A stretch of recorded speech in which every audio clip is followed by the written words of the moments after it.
Hey, what's up, you guys? Today I am here with my friend Jay. Hi. I met Jay a couple years ago at Pride. That sounds accurate. Yep. Jay was actually the first person who ever came up to me and was like, hey, I watch your videos. And I was like, thank you. Basically, that's how it went. Sign a photo. Yeah. And I was shaking so badly. I remember that. You were the first person to ever ask me to sign something, so I was so nervous. It was pretty embarrassing. But it worked out.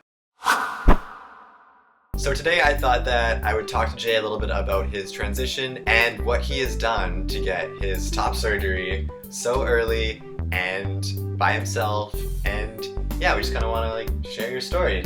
Let's do it. So you're on testosterone. Yeah, I have been since June of last year. So it's like a year through 3 months. And it's been good so far? It's been good. I'm not hairy, not as hairy as you. Not yet? I don't think I'll ever get hairy though. What has been your favorite change, do you think? Well, I would say height, but I haven't really grown. So probably my voice dropping.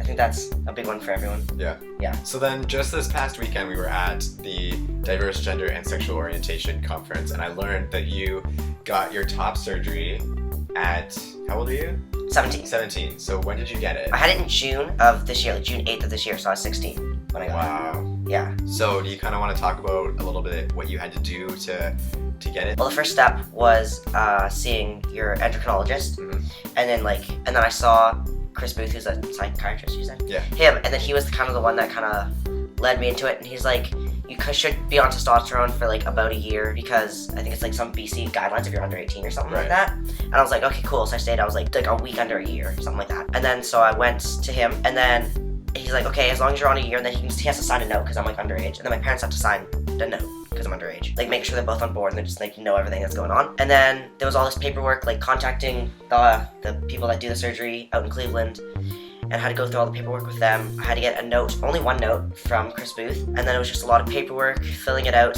getting it done, and then they call you to contact a phone consult, and you have to send them photos over email of your chest. And then after the phone consult, then they're like, okay, we'll call you when a date opens up. And then they call you, and they're like, this is the soonest date. And you're like, yes, let's do it. And then you book the date, and then you pay your money, which is 8,000 Canadian dollars. And then, yeah, you fly up there. Wow. Yeah. So you went to Cleveland, you said? Yeah, Cleveland, Ohio, with Dr. Daniel Medali. Wow.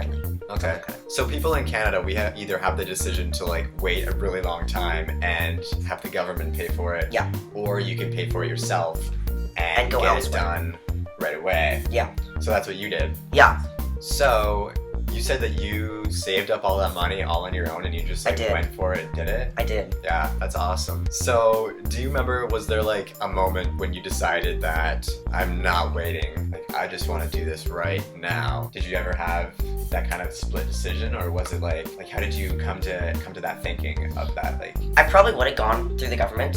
I just didn't really like the results of the Vancouver surgeon as much as I probably should have. If he was a great, if I loved his results, I'd go through the government and wait 2 years. Yeah. But it was if he's not one of my top 2 or whatever, I might as well just because obviously they're not going to cover for someone in Ohio, right? They're not going to happen in the next few years. So I might as well just pay for it. Right. Yeah. Very, very clever, very smart move.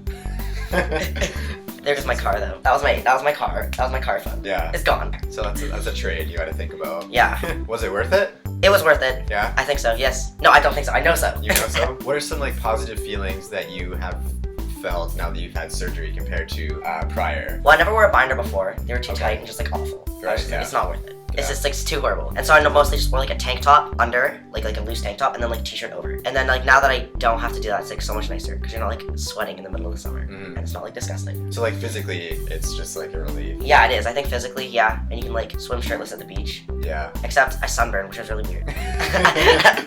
So my mom's put your sunscreen on, and I'm always lathered in sunscreen. You know what? If I got top surgery and I could swim at the beach, I would put sunscreen on every day. Yeah. You know, just. Probably went through 6 bottles this year. And then mentally, has it helped you with dysphoria, anything like that? Not as much. My chest was never I'm not that dysphoric in general. It was never my biggest concern. I think it's just a relief just not have to worry about it as much, you know. Yeah. It's just it never really bothered me too much before, and it's nicer now, you know. Yeah. Yeah, I was never constantly You worrying. don't have to think about it. Exactly, I wasn't constantly worrying about it. Exactly, get off my yeah. Don't look. Don't look I know, inside. Well, that is awesome, and I'm very glad that you can swim at beaches. and spend lots of money on sunscreen. That is true. So thank you so much for coming out here, Jay. It was a and pleasure. making this video with me. I hope that you guys can think about Jay's story and work for what you want. Woo! Alright, thank you guys so much for watching, and I will see you this Friday. Bye. Bye.